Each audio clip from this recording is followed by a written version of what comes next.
started. I'd like to welcome everyone and thank you for taking the time out of your day to attend this webinar on the Federal Public Service Pension Plan. I just want to clarify, this is for the superannuation. So if you're not under the federal regulated in regards if you're a separate employer and you don't have the superannuation plan, then you're not in the right, we're not going to be talking about your pension plan, just the Federal Public Service one. So you could still stay on. You're more than welcome to stay on, but I just want to clarify that. I am on the screen right now. I have O'Neill Carlier and Nina Babcock, and they are joining with me in regards to doing the mechanics of the webinar. So O'Neill and Nina, if you just want to say hi. Hello, everyone. Hi. Okay, great. Thanks. That was a sound check. I wanted to make sure that we could hear. Okay, so for those of you who have not been on a webinar before, I'm going to just go over the process in regards to the mechanics of the webinar. So all participants are going to be on mute, so that will avoid any background noise. If you, we're going to do the presentation, we're going to ask you to write your questions in the question box. On the right hand in the control panel, you'll see questions, and you can write your question in the question box. And throughout the presentation, when James has a break, he will go and Nina and O'Neill will be monitoring the questions, and he'll present them to James throughout the presentation. We won't be dealing with any questions that are directly specific to your situation. We have a potential for over 400 people on the webinar tonight, so we won't be dealing with specifics in like asking for us to calculate or anything along that ways. It's just in regards to the presentation itself. Any questions? For those that are participating by phone, if you want to ask a question, I'm going to give you my cell phone. I'll give you my number. And if you got a pen, and the number is 780-908-6512. I'll repeat it, 780-908-6512. And I forgot to mention that my name is Carm Chan, and I'm one of the reps in the office. Also on the right-hand side in the control panel, you'll see a handout. In the handout section, there's going to be two handouts. One is a booklet on retiring from the Public Service of Canada. It's the 2019. That was it's amended up to 2019, so it's the 6th edition. So you may have an older version, but that is the current one. If you'd like a hard copy, you can contact your PSAC regional office and we can send you out a hard copy. And also on the handout, you will see it's a copy of the presentation that James will be doing. I'll introduce James in a moment, but there's a copy of the presentation, the PowerPoint, that will be presented tonight. We'll also be doing throughout the webinar, we'll be doing a couple of questions. So we'll ask you that you participate when we ask this question, if you can participate in marking your answer. I just want to give a reminder to the people on the phone, as PSSC is always looking to connect with members, make sure that your contact information on file with us is current, especially your home email address, especially for the times we're in right now. If we need to contact, it's going to be by the home email. So if you don't know if we got the current email address, please check. By providing your contact information, you will get a link after this webinar. There will be a thank you for you attending, and there will be a link in there that you can also go to update your contact information. We also encourage you that you talk to other members in your local and ask them to get in contact. If they're not on the line tonight on the webinar, that you contact them and ask them to get in contact with us. It's really important that we get the home contact information. And if you have any problems, call. And now, before I introduce our panelists for tonight, I'm going to introduce you to Marianne Holdoon. Marianne is the PSAC Regional Executive Vice President for the Prairies. She's going to open the webinar and give the treaty acknowledgement. Thank you, Marianne. Great, thanks, Carm, and thank you, everyone. This is one of our webinars that has the most registrations, so it means that this was based on suggestions that we got from members as to what you want to see for topics for future webinars. So welcome you all here, spending a beautiful evening here in Winnipeg, but we have been doing land acknowledgements before each webinar. I have in the past. I'm in Winnipeg, but as this is being hosted by the Edmonton Regional Office, I would like to begin by acknowledging that we are on traditional lands referred to as Treaty 6 territory, and we are beneficiaries of this peace and friendship treaty. Treaty 6 encompasses the traditional territories of numerous Western Canadian First Nations, including Cree, Dene, Stoney Nakoda Sioux, Saulteaux, and Ojibwe. PSAC is committed to ensuring that the spirit of Treaty 6 is honored and respected. And I also want to, in light of the events of the past week, I would like to acknowledge and commit PSAC's commitment to stand in solidarity with the Black community and to recognize the impact of systemic racism in our communities. We must speak up to injustice and we must be part of the solution, and PSAC is committed to doing that. So thank you for that. On the issue of pensions, the issue of pensions is something that unions have fought for decades. It is one of those things that when employees come into a workplace, it's already there. They think it was given to us, and that what we have was just, by the good of the employer. In terms of superannuation, and I'm sure James will go through this, it is governed by legislation. It's not something we negotiate. But I do want to say that we can never, ever stand down on being vigilant to say that our pension plan must stay. There have been attempts in the past to change superannuation, to go to other types of pension plans that basically put the liability on the employees if the market should shift.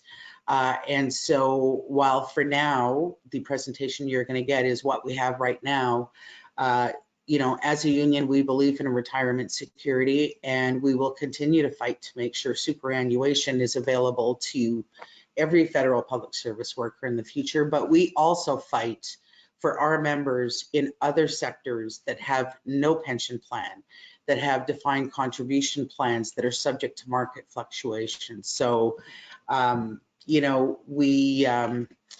this is something that is one of the pillars of things that we fight for. And James is just an unbelievable wealth of information.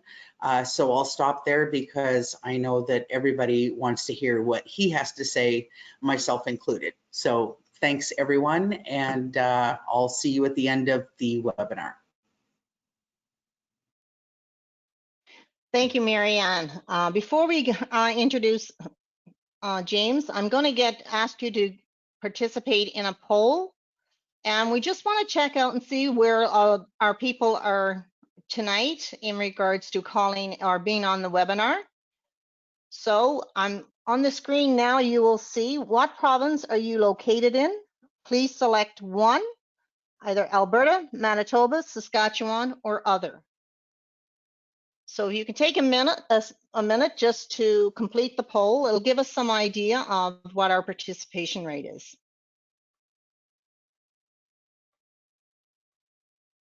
Okay, I'm going to close the poll and we will share the results. So Alberta has 63%, Manitoba 19%, Saskatchewan 15%, and 3 for other. Well, that's great. Well, it's great to see so many people from the prairies attend, and it's great for people not in the prairies to also be attending our webinars. So now what I would like to do is I'm just going to close this. And I want to now introduce our panelists. So I want to welcome James Infantino. James is currently the National Pension and Disability Insurance Officer for the Public Service Alliance of Canada, and he's held that position for the last 27 years. Previously, James was a local activist with the Canadian Union of Postal Workers for 15 years. He's a former member of the PSAC national component. For 9 years, he was a national component member. He has held research officer's position within the Canadian Labour Congress and the Canadian Union of Public Employees. James holds a certificate for the Public Service Pension Retirement Planning from Public Works and Government Services Canada, and he holds an honors in BA in Economics and Political Science from the University of Waterloo and a master's degree in Public Administration from Carleton University. Welcome, James, and thank you for taking the time to attend the webinar. So, James, I'm going to share my screen with you, and you can start your presentation. Thank you. Okay, great. Thank you very much, sister, and thank you very much, members from Alberta, Manitoba, Saskatchewan, and the rest of the country. I'm going to load up the presentation at this particular time. As I've indicated to some of the staff prior, so can everybody see the presentation? Hopefully you can. Okay, anyways, this is can you see it? It's good, James, we see it. Okay, good. Okay, thanks. This is the first time I've delivered this presentation by webinar. As I was telling some of the staff before we started, in the past 3 years, I've given this presentation at least 100 times, but in every time it's been in a classroom format. There's been about perhaps 30 to 35 people. It takes about 3.5 hours to get through the presentation. And I usually give it at 8:30 in the morning. So right now it's about 8:30 in the evening in Ottawa. So that's going to be a bit of a challenge and a bit of different for me. This presentation has also been put together by the Government of Canada Pension Centres. You can see from the slide. This is material that they put together to distribute to federal public service employees, and they give these half-day seminars to members across the country. Given that this is a webinar and we have a limited period of time, we're not going to go through all the information. We've selected some of the key information we think that we can share with you. If people do have questions for material that isn't covered, we'll have an opportunity to answer that. And then at the end of the session, if your question still isn't answered, there's going to be a procedure for your questions to be provided to me, and we will provide a response to you with respect to any of those particular questions. So why don't we start with the presentation and the material that we'll be dealing with. So this is the topics that are normally covered under the 3.5-hour session. First of all, we talk about the pensions and benefit website that Public Works and Government Services Canada has put together. You put a lot of resources and efforts into putting that website together. Anything that I explained today, you could find on that website or that web portal if you knew how to navigate it properly. And so that's very important information for you to have. We're going to talk a bit about pension plan contributions, the contributions that you make to the superannuation plan to accrue your pension benefits under the legislation. And again, as Sister Mary Ann said, your pension plan is a federal statute. It's called the Public Service Superannuation Act, and all the rules and terms are governed by an act of Parliament. We'll talk about. We're not going to talk about the supplementary death benefit. As employees of the federal public service, you currently are required to participate in the supplementary death benefit plan, which is a life insurance plan. When you retire and you start collecting your pension, you have the opportunity, the option to continue that coverage. And so there's information in the presentation on that, but we're not going to deal with that particular issue in any detail. When you take leave without pay, from the federal public service. That is all pensionable service. Once you either return to work or retire, you have the option of including that period of leave without pay as pensionable service. There's information on how you do that, what the cost of that is to do that, and what are the advantages of doing that for your pension benefits. We're then going to talk about retirement benefits. We're going to talk about the formula that determines your pension benefits in retirement. It's called a 2% accrual rate. We'll go into details about that.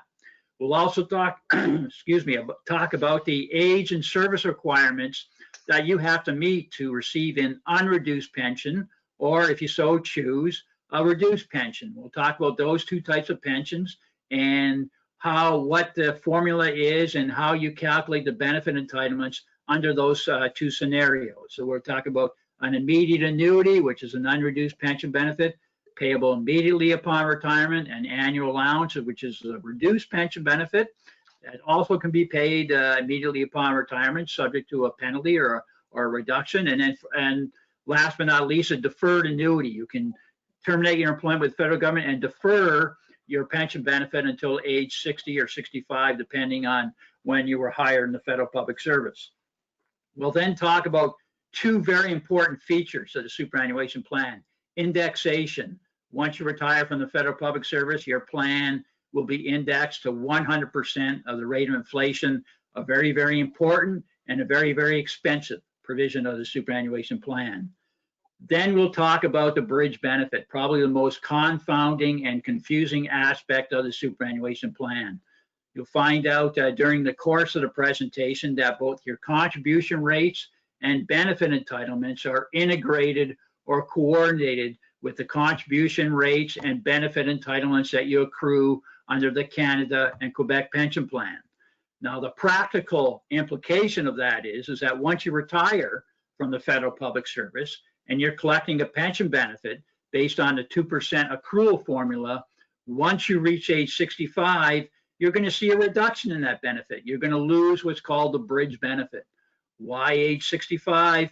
Because age 65 is the earliest date you can collect unreduced Canada or Quebec pension plan benefits. So we'll go through that and we'll have some illustrations about how that all works with respect to your pension benefits.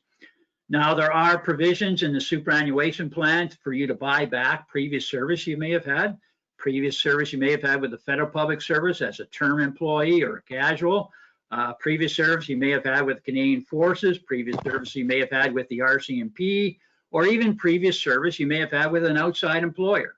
There are provisions for you to buy back that service or purchase that service. And there's information in the presentation about how you would do that, how much it would cost you, and what are the advantages of doing that. Now, again, because of shortage of time, we're not going to go into any detail about that particular issue. But again, I can cover that with any questions that may be raised towards the end of the session.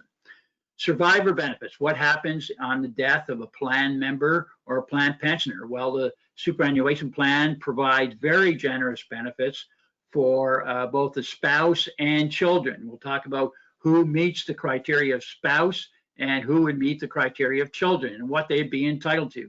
And again, I'm not going to spend that much time on that particular issue. I'm going to concentrate more on the other aspects of the presentation. As federal public service employees, you currently are covered by the public service health care plan and the public service dental care plan. And depending on your level of coverage, you probably don't pay any premiums. Well, once you retire from the federal public service and you start collecting pension benefits, you can continue those coverages under the public service health care plan and a different dental care plan called the pensioners dental care plan, but you'll have to pay premiums in order to do that because you're retirees. And again, there's information in the presentation on that. I'm not going to dwell on that to any length of time, but like I said, that information is there, and I'm willing to answer any questions that may arise during the course presentation on that issue. And last but not least, there are some slides on services or information, sources of information that you can get that would assist you with respect to your federal public service pension entitlements, as well as other pension entitlements. I should also stress that, in fact, this presentation is going to be solely on the public service pension plan. Of course, you're entitled to CPP benefits. You're also entitled to old age security on retirement. This presentation isn't meant to cover those. I can address any questions that may arise from those, but those are usually given in a separate presentation in conjunction with the public service pension information session. So that's what I'm going to go through this evening. And so we can start by going to the next slide, which is the Pension and Benefits web portal. Again, Government of Canada Pension Centre put a lot of resources and efforts into putting this web portal together. Any information that I share with you today, or any information that you may come across, you can obtain if you know how to navigate this website. As well as those who are in the government infrastructure, in terms of the information technology information structure, you may also have access to the compensation web application. And if you go to that web application through the MyKey protocol, you can get information on your specific pension entitlements, specific to your particular situation. And there are also a number of tools that are available on the compensation web application, like projecting what your pension benefits will be sometime in the future. There's also another tool that if you're considering buying back previous pensionable service, well, what would that cost you? You know, it's based on your salary and the date that you make the election, and you can get some sort of estimate about what that elective service or previous buyback of previous pensionable service would cost you. So again, if you do have the opportunity, really encourage you to visit the pension benefits website. Again, Public Works and Government Service Canada has put a lot of effort into putting that web portal together. Lots of information that will assist you with your pension entitlements. Okay, then we'll move on to contributions that you make to the Federal Public Service Pension Plan. And you'll see this slide, and we're going to concentrate on it a bit. You'll notice two things. First of all, there are different contribution rates for members who were hired prior to January 1st, 2013, and different contribution rates for members who were hired after January 1st, 2013. And the reason for that is that in 2012, the government introduced legislation that created what they called a two-tier pension arrangement. Individuals hired after January 1st, 2013, and I understand we have quite a few on the call today, they're entitled to lesser pension benefits than those individuals hired prior to January 1st, 2013. And consequently, they contribute less to the superannuation plan than individuals or members who are hired prior to January 1st, 2013. And so we'll call the members hired prior to January 1st, 2013, Group 1 members.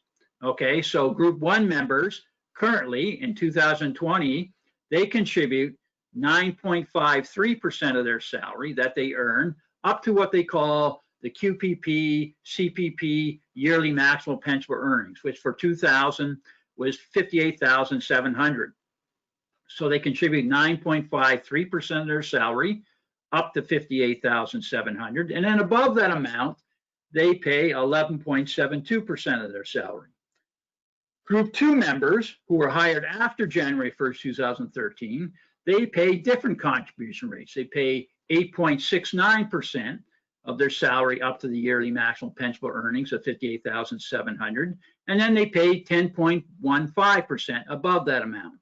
So again, there's two different contribution rates for those individuals hired prior to January 1st, 2013, and those hired after January 1st, 2013. So we have what we call a two-tier pension arrangement. And of course, the reason they contribute differently between groups 1 and 2 is because there are different benefit entitlements. Group 2 members have lesser generous pension entitlements than those hired prior to January 1st, 2013, and that are in Group 1. So that's the first information regarding this particular slide. The second point is you'll notice that in fact you contribute a lesser amount, whether you're Group 1 or Grade 2, a lesser amount up to the yearly maximal pensionable earnings of $58,700, and then a greater amount above that. So during your first $58,700, you're contributing either 9.53% for Group 1, 8.69% for Group 2, and then above that amount, you're contributing a higher rate, 11.72% for Group 1, and 10.15% for Group 2. So your contribution rates are integrated or coordinated with the contribution rates that you're making to the Canada and Quebec pension plan. So if your contribution rates are integrated or coordinated with the contribution rates you make to the Canada and Quebec pension plan, then it only makes sense that your benefit entitlements will also be integrated or coordinated with the benefit entitlements that you accrue under the Canada and Quebec pension plan. And then, as I said previously, the practical implication of that is that once you start collecting your pension benefit, once you reach age 65, your benefits under the public service pension plan are going to be reduced. You're going to lose what they call the bridge benefit. Why age 65? Because age 65 is the first date that you're eligible for unreduced Canada or Quebec pension plan benefits. That's the way your plan is designed. The contribution rates and benefit entitlements are integrated or coordinated with the contribution rates and benefit entitlements that you accrue under the Canada and Quebec pension plan. Okay, so that's the contribution rates. That's how your plan is designed. Perhaps we could just take a break there and see if anybody has any questions regarding that particular aspect of the superannuation plan. Do we have any questions regarding that from the attendees?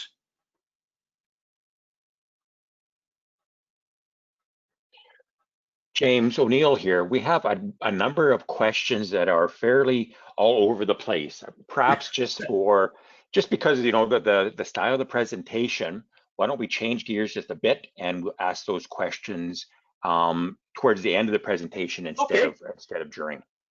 Absolutely, absolutely. That's fine. That's fine. That sounds like a plan. We're moving on as we go. That's fine. Okay. So as I said, we're not going to talk about. So let's move on. And so, like I say, we're not going to talk about in any detail about the supplementary death benefit. That's your life insurance coverage, mandatory for employees. Once you retire from the federal public service, you can continue that coverage. And there are just various different aspects of it, but we're not going to go into any detail about that. So leave without pay as well. While you're on authorized leave without pay, that is considered pensionable service.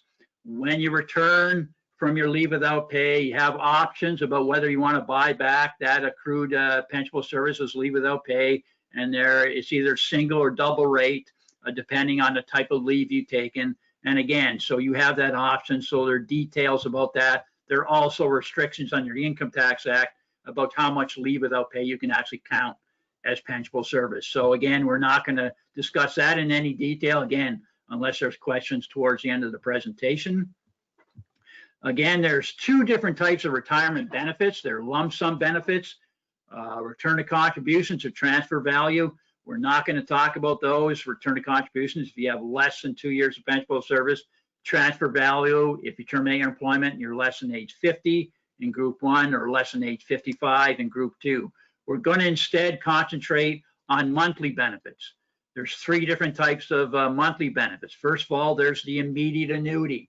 The immediate annuity is an unreduced pension benefit that's payable immediately upon your retirement. We'll talk about the requirements, age and service requirements that you have to meet to do that. So it's an unreduced pension benefit payable immediately upon your retirement. There's also the annual allowance. Now, don't ask me why they call it an annual allowance. Again, this is according to legislation because it's not paid annually and it's not an allowance. What it is a reduced pension benefit that's subject to a penalty or a reduction. And if in fact you don't meet the age and service requirements for an immediate annuity, you can still retire from the federal public service and you can still start collecting your pension benefit, but you're going to have to take a reduction. And we'll talk about what that reduction factor is and how that would apply in certain situations. And last but not least, we have the deferred annuity.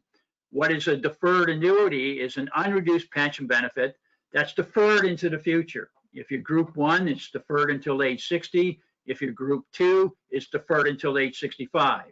As there was mentioned previously, I was a former federal public service employee. I terminated my employment when I was age 39, and what I opted for was a deferred annuity, and I deferred that benefit until age 60, at which time it became payable at that particular date. So those are the type of benefits that we're going to talk about under the Federal Public Service Pension Plan. We'll get into the details of those later.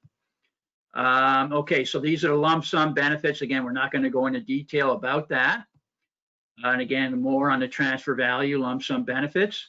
And then again, what is the formula? What is the formula that determines your pension benefits in the retirement? And it's called the 2% accrual rate. 2% times your years and days of pensionable service. Every day you work in the Federal Public Service is an incremental increase in your pension benefit entitlements, times your average salary over your 5 highest paid years of consecutive service. Your average salary over your 5 highest years of consecutive paid service.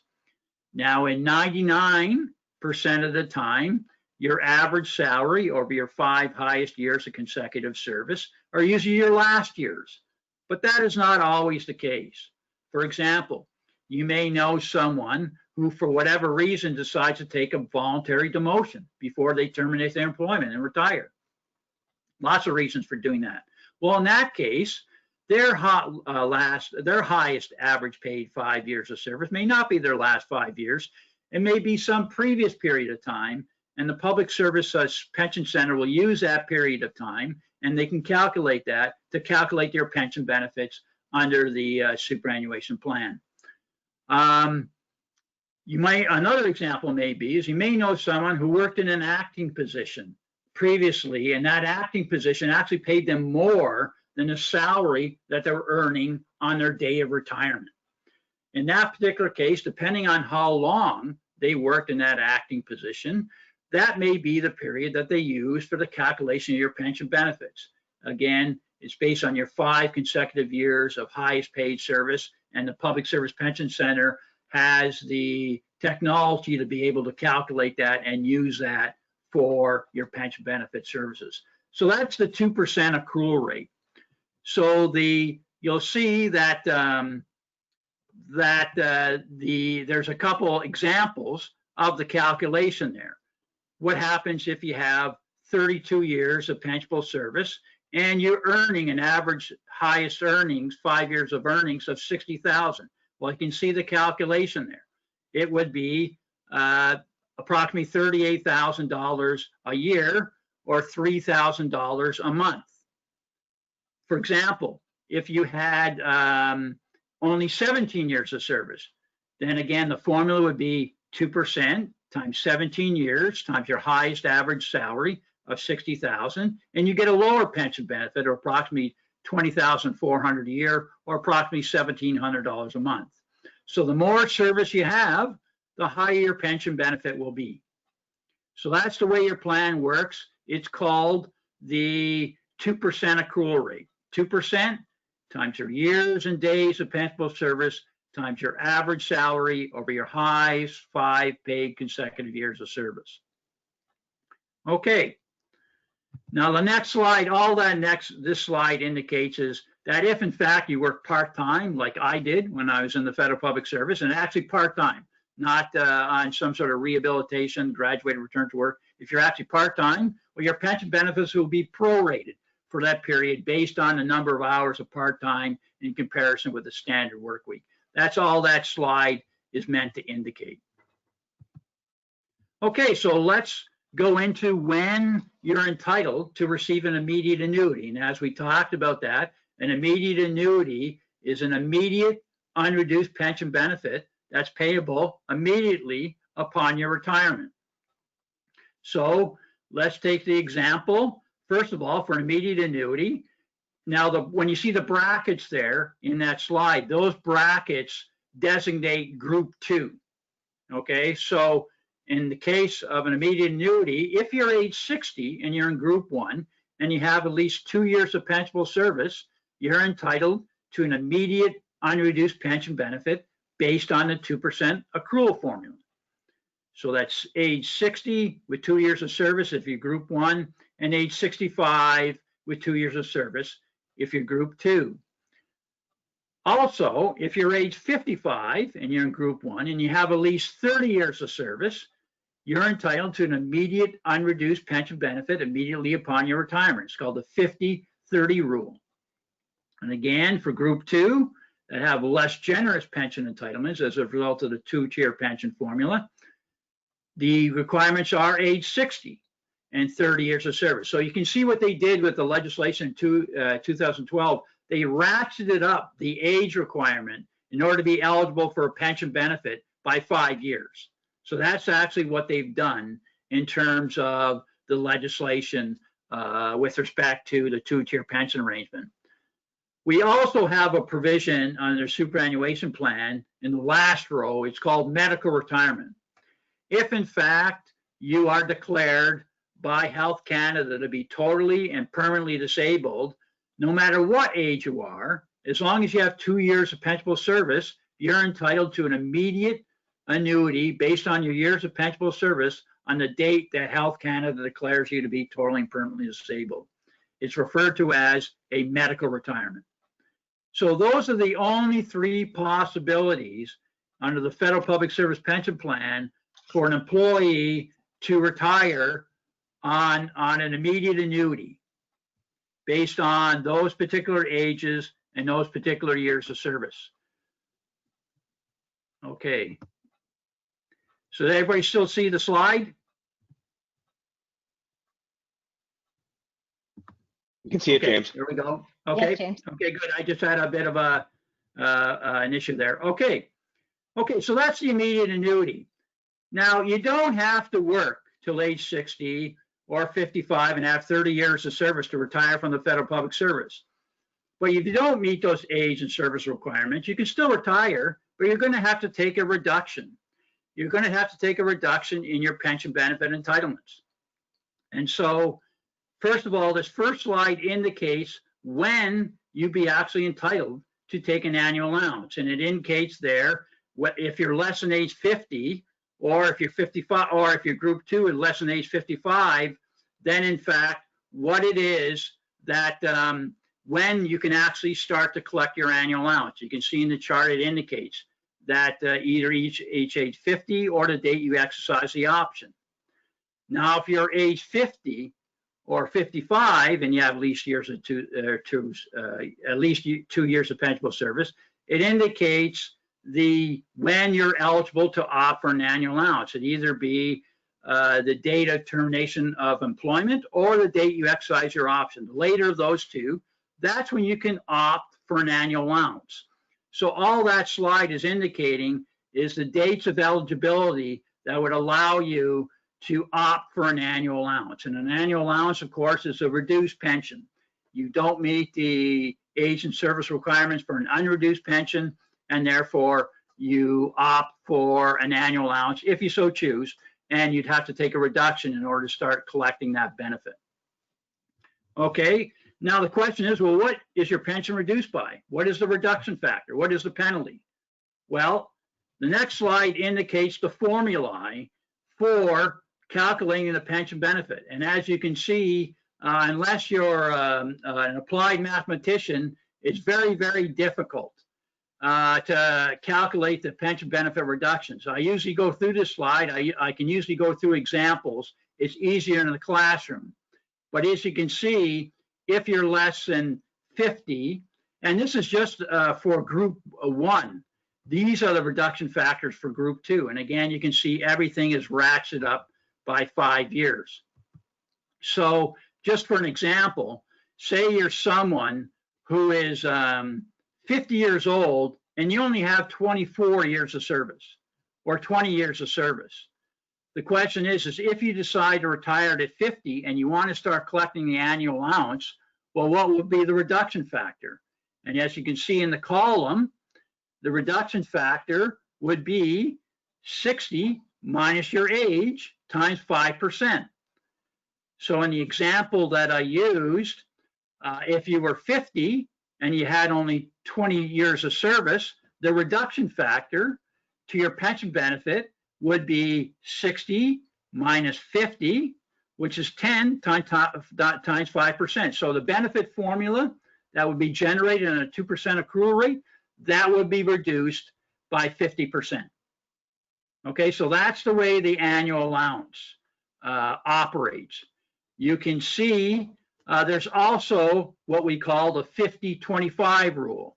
If in fact you're 50 and 25, there's a different formula for calculating the reduction factor. And again, you can go through it, and depending on where you are in the slide, you can calculate the reduction factor. And yet those are the formulae that are used to calculate the annual reduction amounts. And again, this is for just group 1. This is group 2. Usually when I'm in a classroom format, I'll go through examples. So I'm going to say, well, what if I'm 53 and I have 26 years? You know, what is the reduction factor? What if I'm 50 and only 20 years of service? What is the reduction factor? We go through that. Now, this is a webinar. We don't really have that luxury of going through these sort of examples. I can address any of those examples as we go along towards the end of the session. But anyways, this is what you call an annual allowance or reduced benefit. Okay, so that's the second type of monthly benefit that's available under the superannuation plan. And then finally, there's a deferred annuity. And again, it's an unreduced pension benefit. You terminate your employment and you don't collect your pension benefit. You don't meet the service requirements or age requirement for an immediate annuity. So you decide to defer receipt of that pension to a later date. If you're group 1, you can see that you defer that until age 60. If you're group 2, you would defer that amount till age 65. And as I said, myself, my own personal example, when I retired from the federal public service at age 39, I opted to defer that pension and started to receive that pension once I turned age 60. So I opted for the deferred annuity. It wasn't the only option that was available to me. And so that's the one I chose. So again, just to do a recap, there's 3 types of monthly benefits. The immediate annuity, again, subject to the either 55 and 30 or 60 and 30 or 60 and 2 and or 60 and 2 or 65 and 2. Those are the formulas that are provided with respect to an immediate annuity. You take an annual allowance. It's an early reduced pension benefit that's payable to you either immediately or you can defer that into the future. And then we have a deferred annuity. A deferred annuity that's deferred into the future, depending on whether you're group 1 until age 60 or group 2 at age 65. So those are the different types of monthly benefits that are available under the superannuation plan. And again, it's all based on the 2% accrual formula. Okay. Okay, moving on. Okay, again, this is just a slide that indicates the deductions that you'll incur from your pension check once you retire from the federal public service, and some of the contributions and premiums and payments that cease once you become once you discontinue being an employee and you terminate your employment. So it just gives you an idea about what are deductions from your pension check and what will cease once you terminate your employment. Again, it's just information for individuals during the retirement session. So indexation, once you retire, again, and I'll stress it, very, very important and a very, very costly provision of the superannuation plan. Once you retire from the federal public service, your pension benefit will be increased by 100% of the rate of inflation. And that indexation starts or accumulates from your date of termination, not when you start collecting the benefit, but when you actually terminate your employment. And that indexation increase becomes effective January 1st of each year. So just to give you an indication of how significant and important this provision is, we'll go to the next slide. And what I've shown to you is the indexation rates under the federal public service pension plan over the last 50 years since 1970, when indexation was originally brought into the federal public service. So just to emphasize a few points with respect to this 50-year scenario, I'll note you or I'll identify 1975 and 1976. Now, I was old enough to remember those years. At the time, the Prime Minister was Trudeau, and of course that was Justin Trudeau's father, Pierre Trudeau. During that period of time, inflation was rampant. Pierre Trudeau introduced legislation called wage and price controls, even though he campaigned against it. Well, if you were a federal public service employee, a retiree in 1975 or 1976, you were very, very fortunate to have indexation protection. Look at those indexation increases over that two-year period of time, 10.1% in 1975 and 11.3% in 1976. Let's go to another example, 1982. Well, again, I'm old enough to remember 1982. In 1982, the 5-year mortgage rate in Canada was 20%. Right now, a 5-year mortgage rate in Canada, you can get a shade over 3%. So 20% interest rates. If you were a federal public service retiree in 1982, you were very, very fortunate to have indexation protection, 12.2% in that 1 year alone, the highest rate of indexation in the history of the superannuation plan. However, you go to the last 25 years, and what you see is that we've been in a low inflation rate environment. In fact, indexation has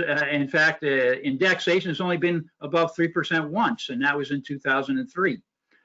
But don't forget, even in a low inflation rate environment, the pension benefit, the indexation increases accumulate and compound over time, and that can be very, very important. For example, someone who would have retired in 2003, which is about 17 years ago, currently the pension benefit they're receiving, 38% of that pension benefit is not from the 2% accrual rate or the 2% benefit formula, it's from indexation. So in addition to the 2% accrual rate, this person has accrued 38% in indexation benefits, and that's over a low inflation rate environment. So as I said, just to emphasize the important, even in a low inflation rate environment, inflation protection is very, very important, and that's why indexation provisions are there. And again, they protect the purchasing power of your pension benefits. Okay, so that's what I wanted to emphasize with respect to indexation. And then again, this is just once in the first year of retirement, your indexation that you receive in January 1st is based on the actual number of months you're in retirement for that first year. So that's all that this particular slide is meant to demonstrate. Okay, so bridge benefits. Now I'm going to take a chance here. I'm going to go back to one of our previous slides, and I've been told to do this fairly slowly so the screen doesn't freeze. And I'm just about there. You recall when we talked about the contribution rates. You recall we indicated that your contribution rates are integrated or coordinated with the contribution rates you make to the Canada Quebec pension plan. And again, the slide indicates that you pay less for the period for the contributions to the federal public service plan that while you're contributing to the CPP up to the yearly maximum pension earnings of $58,700 and a higher amount above that. So your contribution rates are integrated or coordinated with the contribution rates you make to the Canada Quebec pension plan. Well, if your contribution rates, and I'll say it again, are integrated or coordinated with the contribution rates you make to the Canada Quebec pension plan, then so will your benefit entitlements be. So it only makes sense that your benefit entitlements will also be integrated or coordinated with the benefit entitlements that you accrue under the Canada Quebec pension plan. So the practical implication of that is that once you turn 65, once you're collecting your public service pension plan, once you turn 65, those pension benefits are going to be reduced. You're going to lose what's called the bridge benefit. Why age 65? Because again, I'll emphasize 65 is the earliest date you can collect unreduced Canada or Quebec pension plan benefits. So your contribution rates and benefit entitlements are integrated or coordinated with the contribution rates and benefit entitlements that you accrue under the Canada Quebec pension plan. So then the question is, well, how much is my benefit going to be reduced at age 65? How much is the bridge benefit that I'm going to lose? And the next slide that I wanted to shows you the formula that indicates the amount of your pension benefit that will be reduced once you reach age 65. And we're almost there. And here we go. Here's the formula. Here's the formula that indicates how much the bridge benefit will be for anybody who retires in 2002. So if you retire in 2002, so your pension benefit once you reach age 65 will be reduced by the reduction formula. And as you can see, that it's a factor that's in the legislation, and the factor is 0.625% times your years of pensionable service times either the average maximal pensionable earnings for the year of retirement and the 4 years previous, or your salary in the year of retirement and the 4 years previous. So you can see that according to this slide, there'll be a reduction factor of those amounts according to those formulas. So again, it's 0.625% for the first one times 32 times 56,400. So you can see the reduction amount that this person will incur when they turn 65. Now, if you have less pensionable service, you'll have a reduction factor that's smaller. So in this case, if you only have 17 years of service, then your reduction factor will be 0.625% times 17, again, times either your salary over the last 5 years or your average maximal pensionable earnings over the year of retirement and the 4 years previous. So again, you'll see the reduction factor on an annual basis and on a monthly basis. So your pension benefit will be reduced by this bridge benefit once you turn age 65. Now, of course, at age 65, as we said, you're entitled to unreduced Canada or Quebec pension plan benefits. So that's the way your plan is designed. Your plan is designed to integrate your contributions and your benefit entitlements with the contribution and benefit entitlements under the Canada or Quebec pension plan. So again, when does the bridge benefit end? The bridge benefit ends on the first of the month following your 65th birthday. Why the first of the month following your 65th birthday? Well, that's the date that you're eligible for unreduced Canada Quebec pension plan. There's also another provision that if you become entitled to CPP, QPP disability benefits, on that date, when you become eligible for Canada or Quebec disability benefits, that's when your bridge benefit, you'll lose your bridge benefit under that particular scenario. Okay? So that's the way your plan is designed. It's integrated or coordinated with the contribution rates and benefit entitlements that you accrue under the Canada and Quebec pension plan benefits. Now, I have a couple slides here that sort of illustrate this. I find this helps. Again, this can be confounding and confusing, so this information sort of helps when you try to understand the integration aspects of the superannuation plan. So we'll go through it. Now, what we've done here is in this scenario, it's a scenario. On the left-hand side of the column, you'll have someone who's retiring. Say someone who is 55 and 30, they're going to be retiring from the federal public service. They're going to be collecting the 2% formula. The 2% formula is comprised of both the life portion and the bridge portion. Now, in this example, we're going to assume that the employee decides that they're going to collect their CPP at age 65. We'll talk about it later that they can actually start collecting their CPP early, subject to reduction, but that's not what we're going to assume in this particular formula. We're going to assume that this person waits till age 65 to start collecting their CPP, their unreduced CPP. So they retire at age 55 to 30 or 60 and 30 if you're group 2, far left-hand column, they're collecting the 2% formula. 2% formula is comprised of the bridge and the lifetime portion. So what happens at 65? Well, at 65, again, we talked about it, you lose the bridge benefit and you start collecting your unreduced CPP, QPP. So it's a wash. You're collecting exactly the same amount, except it's coming now from two different sources. Prior to age 65, you're receiving the 2% accrual rate under the superannuation plan. After age 65, you start collecting the CPP as well as the lifetime portion. So it's basically the same. Not always exactly the same, but basically balances out over that period of time. So the amount of income you receive after age 65 should be roughly equivalent to what you're receiving prior to age 65. So again, your pension benefits are integrated and coordinated with the benefits that you receive under the Canada Quebec pension plan. So that's one scenario that tries to illustrate how your plan works in terms of integration or coordination with the Canada Quebec pension plan benefits.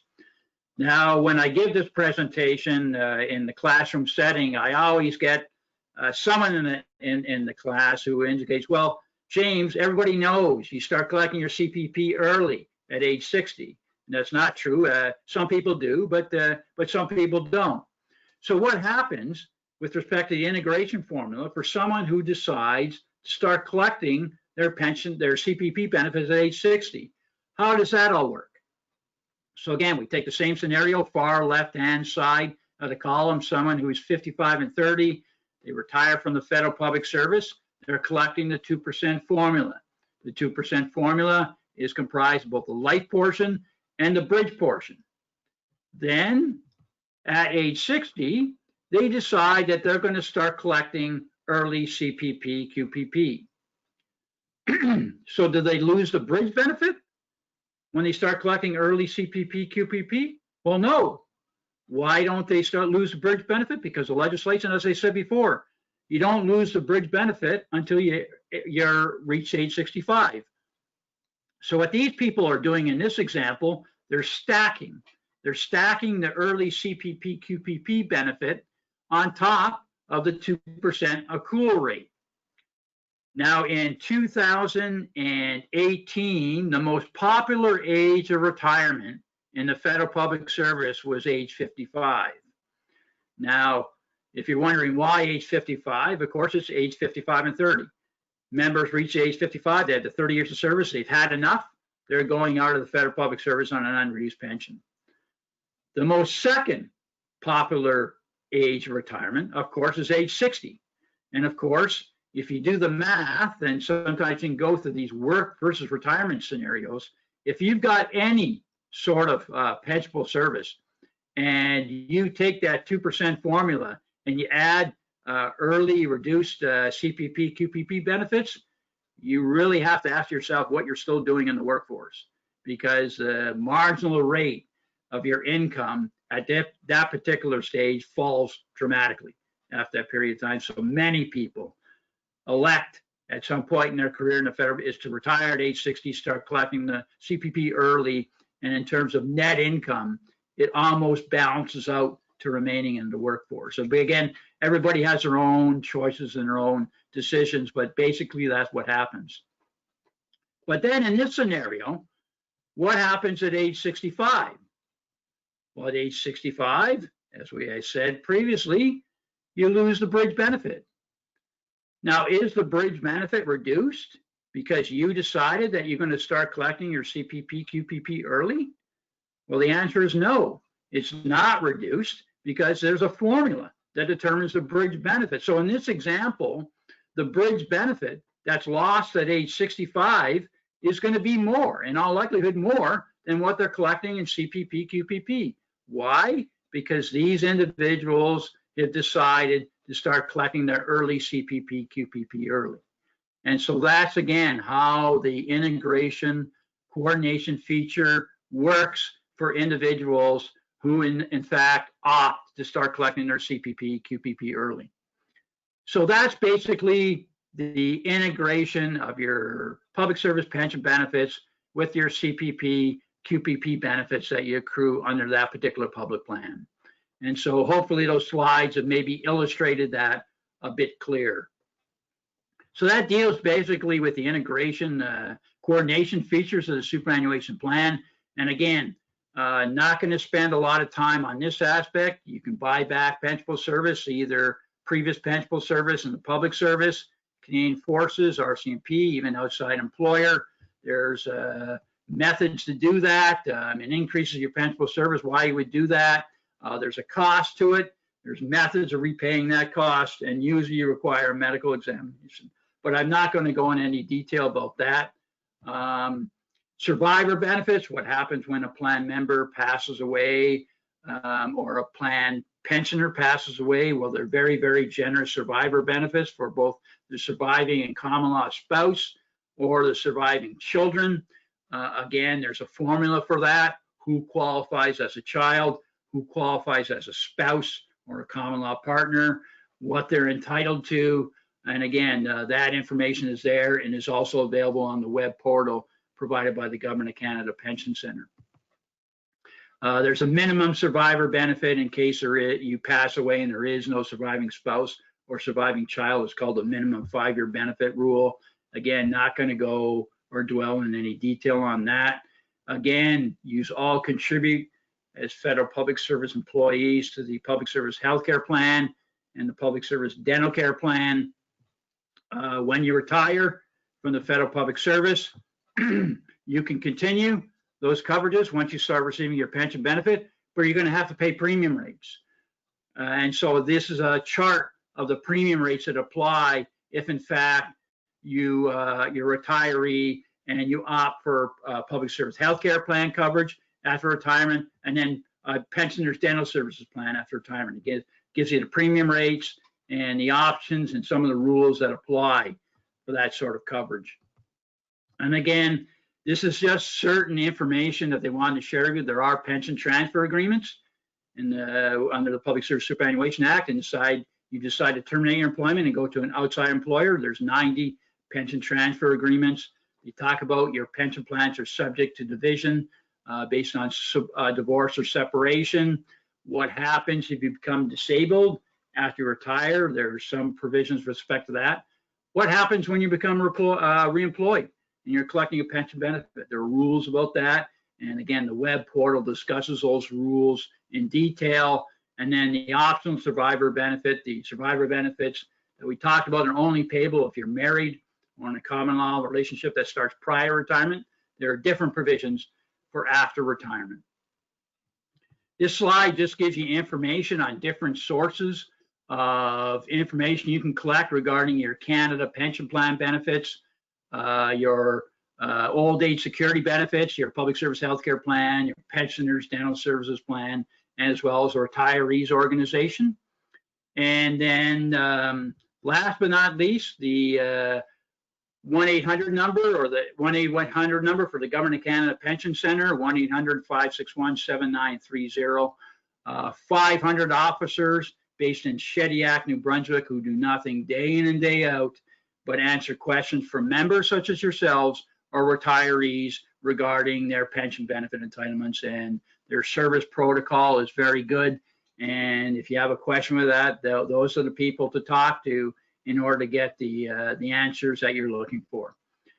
So basically, that's the end of my presentation. I don't even know how long that took.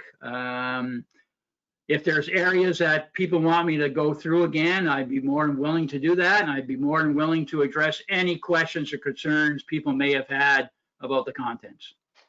Okay, thank you, James, for that. What I'm going to do is I'm going to just do one poll right now before we get into the question. And see, we want to get some idea of, I'm just going to launch the poll. When are you planning on retiring? Please select 1. Is 1 to 3 years, 4 to 7, or more than 8. So we're just getting some idea on what the status of people on the phone or on the webinar or on the phones are in regards to when you're planning on retiring. So I'll just give you a minute to answer that. And then after this, we'll just proceed into questions. I'll ask O'Neill to go into questions after this. So I'm going to close the poll now and see what we got here. So we have 31%.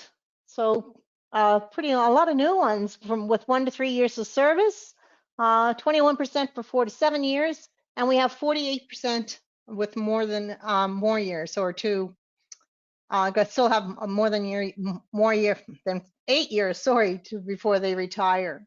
So that will just give us some idea in regards to where we are in regards to retirement. And that may be reflective, again, of the two-tier pension arrangement. You know, people have a longer period of time now to qualify for an unreduced pension for people who are hired after January 1st, 2013, and that may be reflective of that in a sense. Absolutely. Yes. Thank you, James. Okay, O'Neill, can I pass it over to you in regards to questions? Absolutely. Thank you, Carm. Thank you, James. Thank you all of the participants. We've had actually a fairly large number of really good questions. I apologize in advance if we don't actually get to your question, but please ensure that you can submit your question after we go offline, after the webinar is over. And James has very graciously said he will answer your question even when the webinar is over. So we have one question now, James, from Pat. Pat wants to know, in the last year of work, how is vacation time allotted? Is it prorated to the number of months working after April 1st, or is it the full allotment based on the previous year? Okay, well, again, I'm a pensions officer and disability. That sounds more like a collective agreement issue. And so that would be based on the language in your collective agreement. I would be ill-placed to try to respond to that. It's a good question, get it a lot of time. But like I say, that's really outside the realm. The pension plan doesn't address that issue. All right, thanks, James. We have a number of questions now based on service buyback. I'm going to try to paraphrase. We've got questions from Greg, from Cookie, from Kevin, from Eric, from Shweta, all around buyback. So to paraphrase somewhat, you know, can you buy? Does leave with income averaging affect your pension? Does WCB? Can you buy back anything? From Allison, is there leave without pay because of the COVID? Is that still eligible for pension time? I guess what we're asking is, can you buy back? What can't you buy back? Okay, those are good questions. Okay, first of all, if you're on leave with income averaging, that doesn't affect your pension bet in any way or manner. Like you're on leave for a period of time, you're done leave with income averaging. For pension purposes, you're still considered to be accruing full-time pensionable service, and your average salary is unaffected as well. So a leave with income averaging has no impact on your pension benefit entitlement. It's just as if you were a full-time employee, and during that period of time, you're paying full-time contributions. So that's just as if you might as well have just been full-time in terms of your pension, but it has nothing to do with service buyback. You said workers' compensation. When you're any type of leave of absence under the Federal Public Service is pensionable service. And so if you're in receipt of WCB benefits, you're what they refer to as on leave due to illness or injury. And again, that's pensionable service. Once you either return to the Federal Public Service or you retire, you can repay those leave without pay deficiencies. So again, that doesn't deal with service buyback. That's leave without pay deficiencies that we talked about previously. And what was the last one was the COVID. Well, again, if you're on leave, the question came out the other day, 699. What about 699? Is that pensionable? All leave with or without pay is pensionable service. All authorized leave is either pensionable service, whether it's with or without pay. So if you're on leave without pay due to COVID, if you're on leave with pay due to COVID, that is all pensionable service. Very good. Thank you, James. Just a bit of a follow-up to that. If you are working not full hours, if you're not working a full week, if you're working reduced hours, is that prorated when calculating pension? Okay, a clarification is going to be required for that. Okay, and I'll just do my own clarification. If you're on a graduate or return to work or something of that nature, you're coming back from a disability, you're still considered a full-time employee. Any of those hours that you aren't working are considered leave without pay. And again, those would fall under the leave without pay provisions, and that would be considered pensionable service. You may be accruing arrears, but you'll be required to pay those deficiencies, and that would be considered full-time service. Now, if you're a part-time employee, that's different. If you're a part-time employee, your service is going to be prorated based on your years, your hours in comparison with the standard work week. And you recall that there was this one slide right here. Here's a part-time slide. It shows an example of someone who's working full-time at 35 hours, what their pension benefit is. And then it shows someone else who's working 30 hours at full-time, and then for whatever reason decides to work 5 hours at 20 hours a week. Well, you can see that the pension benefit for that period of time is prorated. That will result in a lower pension benefit, but nonetheless, again, you accrue pensionable service if you're part-time, not if you're on some sort of graduated return to work and you're not working full-time hours. That's only in this case if you're actually occupying a part-time position. Thank you, James. Question from Lorena. I realize working for the federal government when retired can affect my pension if I work more than a specified number of days. What about working outside of the federal government? Would this affect my pension? None at all. You can work anywhere outside the federal public service, and it has absolutely no impact on your pension benefits. Of course, there'll be income tax implications if you're working, if you're earning income above your pension income, but has no impact. If you work in the federal public service, as the questioner indicated, there could be some implications regarding the number of days that you worked, or the hours that you worked, or the type of position you have. But other than that, outside the federal public service, you can work anywhere. You can work anywhere and have absolutely no impact on your pension benefits. Thank you, James. We have a number of questions on CPP as well. From Donna. Okay. What if I go ahead? What if I collect CPP before age 65? Is bridging the same? Well, okay. I'll run through that slide again. Okay, just what for me, maybe it's always good to. So let's take an example again. You retire 55 and 30. Far left-hand column, you're collecting a 2% formula. At age 60, as they're indicating here, you start collecting your CPP, QPP early. Well, what happens is you still collect the bridge benefit because you're not age 65. So what you're doing is stacking your early CPP, QPP on top of your 2% formula. But what happens at age 65 is that you lose the bridge benefit. And so under this scenario, in all likelihood, the bridge benefit that you lose at age 65 will be more than the CPP, QPP, or early benefit that you're collecting. Now, you've decided to make that option, and this is what happens. This is how the bridge benefit formula works under the superannuation plan. Very good. Thank you, James. Another question from, sorry. No, it's okay. Going through, so a lot of really good questions here. Question from Kieran. Should you contribute into RRSP when you have the public service pension, or do investments instead, as we have a pension that others who contribute to RRSPs do not? No, okay. There's a factor that's calculated on the income tax. You do have a defined benefit pension plan. What the Canada Revenue Agency does when you have a defined benefit plan, they measure your benefit entitlement under the plan, and under the PSSA, it's very good. It's a fairly generous plan, and they assign what's called the pension adjustment.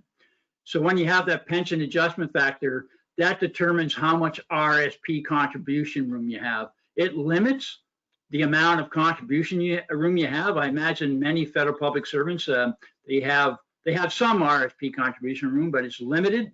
But that still means you still can accrue RSP contributions, but they're limited by the fact that you're participating in a public service defined benefit pension plan. So you still can contribute to RSPs. There's a limit. Again, you get a pension adjustment assigned on your T4 slip, and that determines your RSP contribution for the taxation year. Thank you, James. An interesting question from Maureen. You had mentioned that the pension is indexed. If there was a situation of a depression and there was Yes. actually a negative inflation, or inflation was so bad, would your pension payments be reduced because of a inflation situation? Or sorry, depression No, situation? that's a very good question. As a matter of fact, if someone was watching, maybe this member is that there was actually a period of deflation over the period of April. No, what happens is the pension benefit would remain the same. The indexation rate would be 0, and that amount that fell below, that would be included in the next indexation calculation. So no, your benefits wouldn't be reduced. It would be 0, but that factor may impact, or not may, it will impact future indexation increases until the rate of indexation goes above the amount that was reduced. So no, there's no reduction in your pension benefits. There's no de-indexation, but it's 0, but that will have an impact on future indexation increases based on the formula. That's a good question. Thank you, James. Here's another good question from Donna, which may be going, we might need further clarification on this one as well, but it is a good question. It looks like I need 6 years service to be able to buy medical benefits when I retire. Is that correct? Oh, And do I need 6 years of service to buy the dental benefits? I'm already retired from the province and have only 3 years service with the feds. good question. This was a change relatively recently with the public service healthcare plan. I'm just going to move to it. You'll see here, it was a relatively new provision that was introduced several years ago. In order to qualify for access to the public service healthcare plan when you retire from the federal public service, as the slide indicates, can people see the slide that I have up now? We see it, James. Yes. Okay, good. Did you see it says you need 6 years of pensionable service to be eligible to participate? So the question is, it could be any years of pensionable service, but it has to be a total of 6 years. It could be elective service, but it has to have a minimum of 6 years to be eligible to participate in the public service healthcare plan if you're collecting a public service pension benefit. Most people have more than 6 years, but there is cases where, again, perhaps you don't. You've reached age 65, you start collecting a pension benefit, but you don't have the 6 years, you wouldn't be eligible to participate in the public service healthcare plan under that particular arrangement. So that's a good question. That was a relatively recent change to the public service healthcare plan. Thank you, James. If an individual is group 2 with this question is from Keith. If an individual is group 2 with under 30 years of service, does this mean retiring at 65 would result in an unreduced pension, but still less than the bridge reduction? Oh boy, that is an excellent question. You're right. If you don't have the 30 years of service, once you reach age 65 and you're group 2, you're right. The only way you're going to be able to get a pension, an unreduced pension at age 65, is if you take a pension without the bridge. So, like I say, this whole issue about the 2-tier pension arrangement, it's in fact quite obscene. And this is a classic example that, who is the member again? That was Keith. Keith brought up a very good point. Imagine if you're 64 years old and you don't have 30 years of service. Like I say, and then you're thinking, well, do I work another year so I can lose the bridge?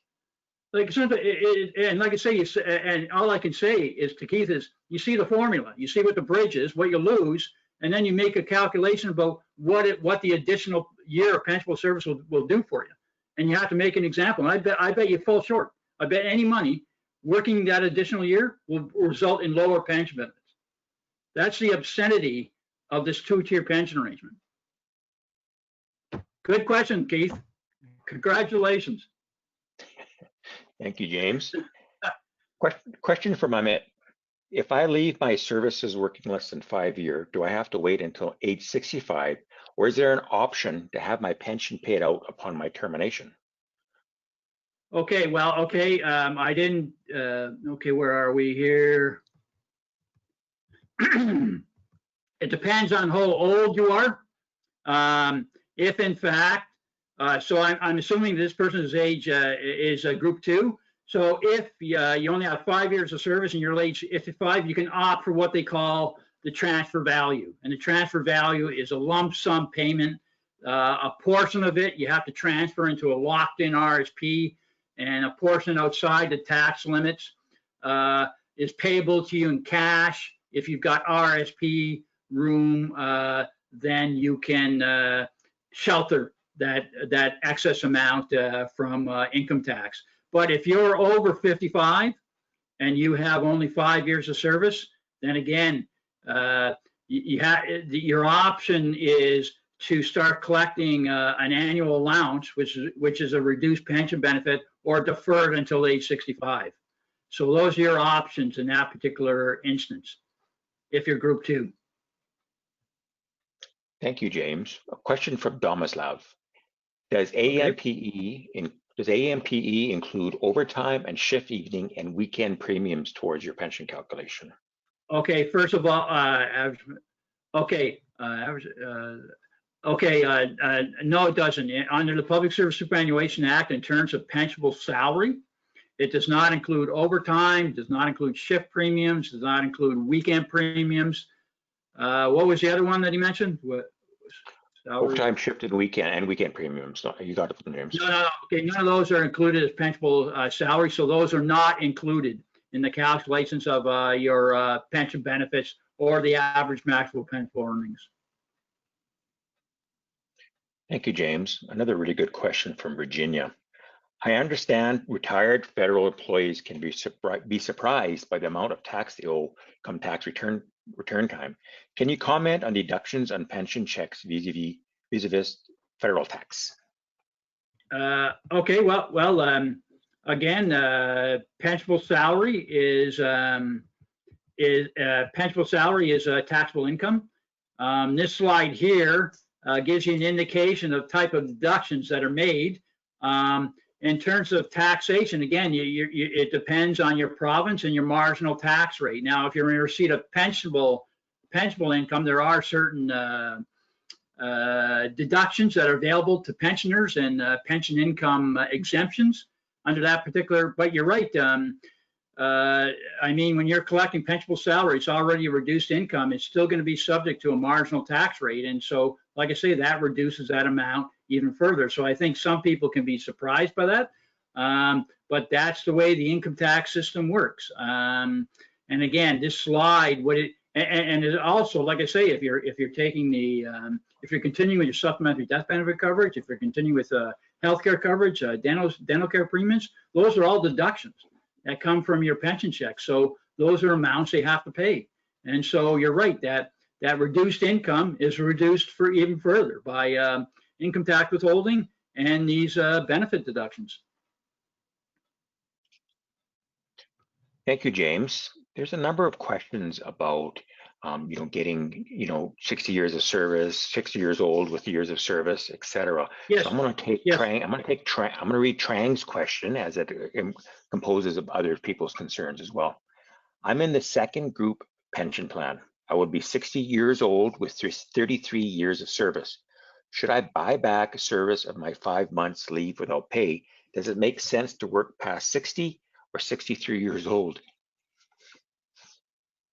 Well, okay. In that case, the only benefit, if you're going to have 33 years of service, the only benefit of buying back the pensionable service is to increase your pension benefit. It doesn't help you reach the thresholds earlier. That's sometimes why people buy back service. They can reach the 55-30 threshold or the 60-30 threshold earlier. In this case, it doesn't sound like that will help, but it will increase your pension benefit when you retire.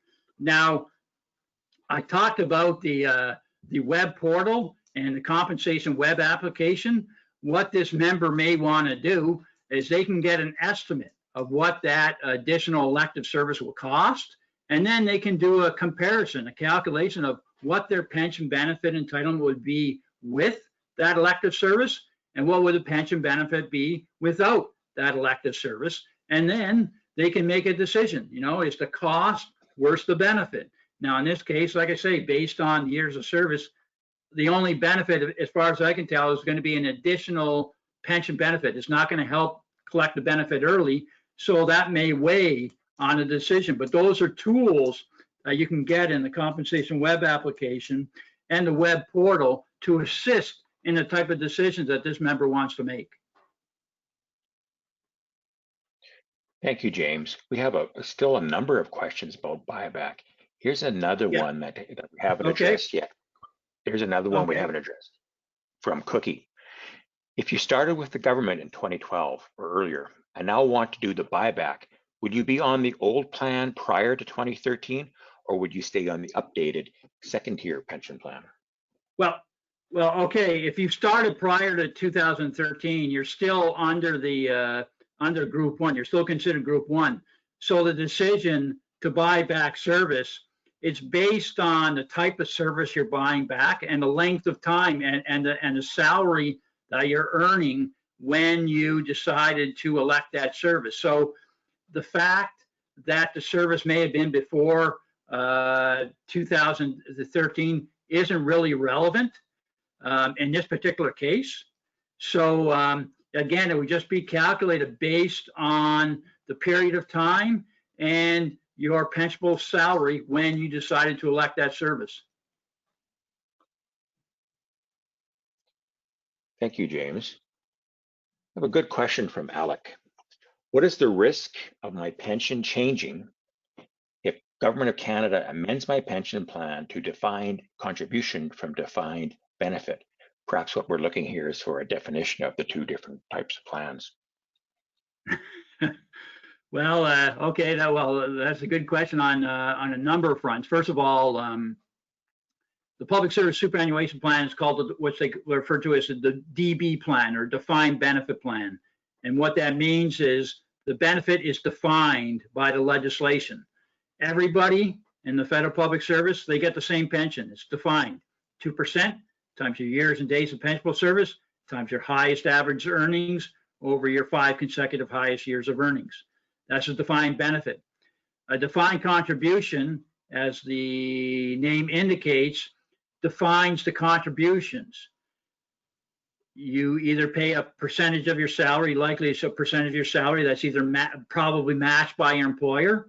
You invest it over the year's time, that investment grows, and at the end of the day, when you decide to retire, you can buy an annuity from a life insurance company that'll pay you a monthly benefit. The problem is with that is that you have absolutely no idea what your pension benefit is going to be in retirement. God help anybody who had investments during this last downturn and they thought they were going to retire in April because they lost, you know, a huge amount of their pension investments. And so they probably, if they were planning on retirement, they probably can't. Or that wouldn't be the same with someone in a defined benefit plan like the Federal Public Service Pension Plan.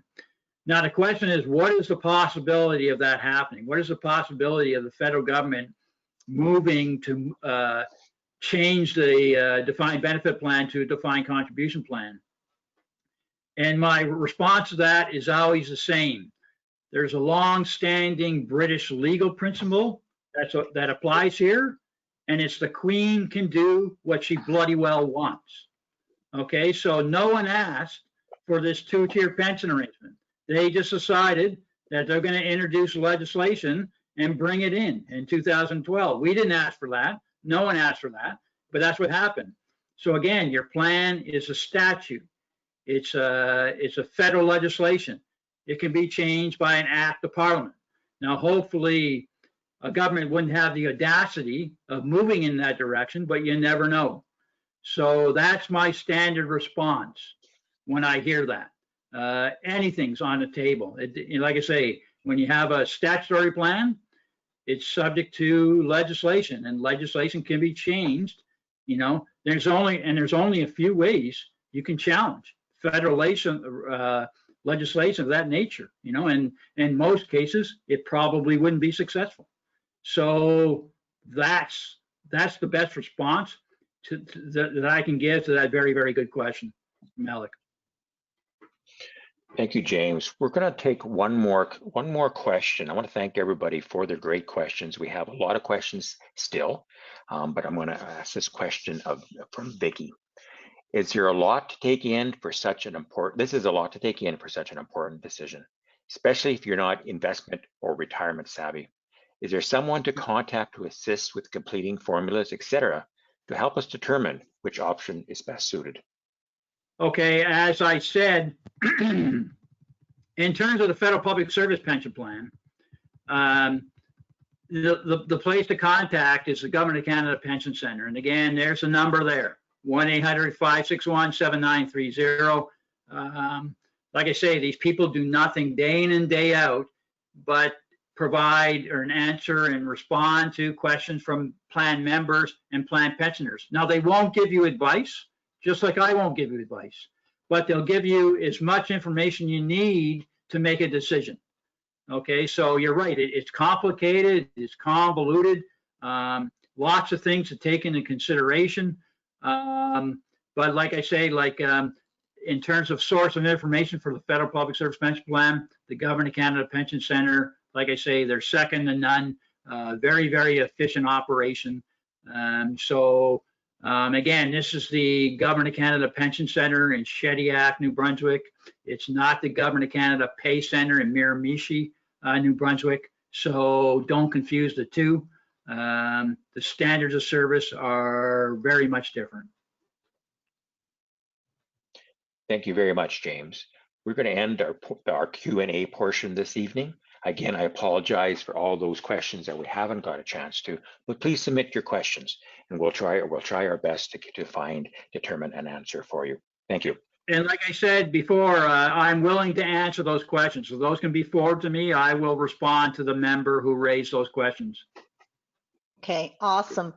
Well, James, I want to thank you so much for taking the time to do the webinar with us. We know there's a lot to pensions. So we do have one last poll we want to launch, and it's in regards to, would you be interested in attending a one-day pension seminar? Yes or no?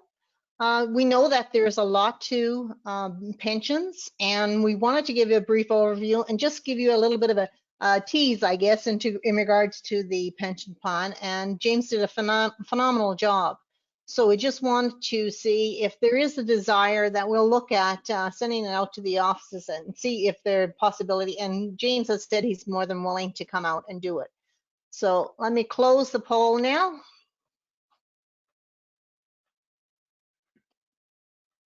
And I lost. I just closed the poll and I'll share the results.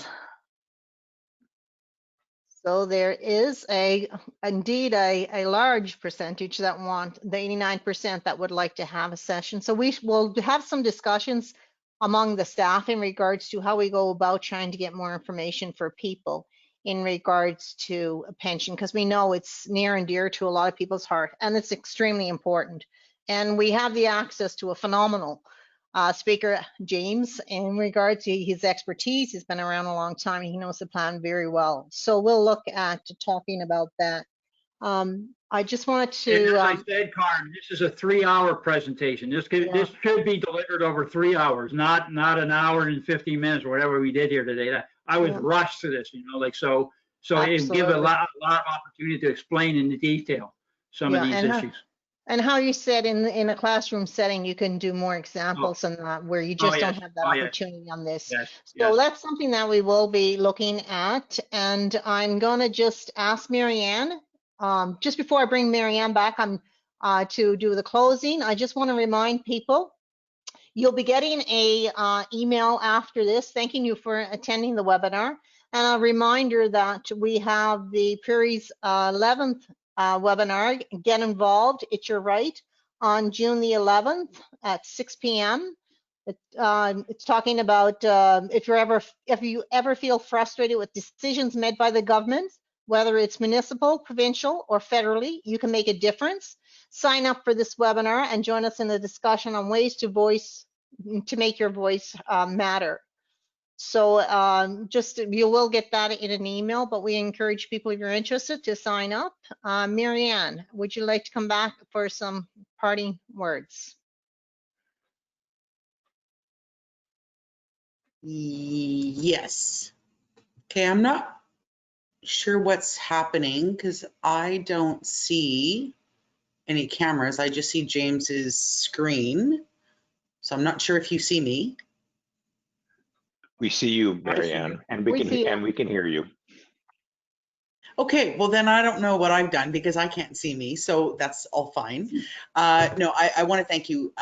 James has quite a reputation within PSAC for his knowledge around pension issues and to be able to stay on top of things. And I can only imagine for some of you who may have been hearing about the details around superannuation, that would be overwhelming.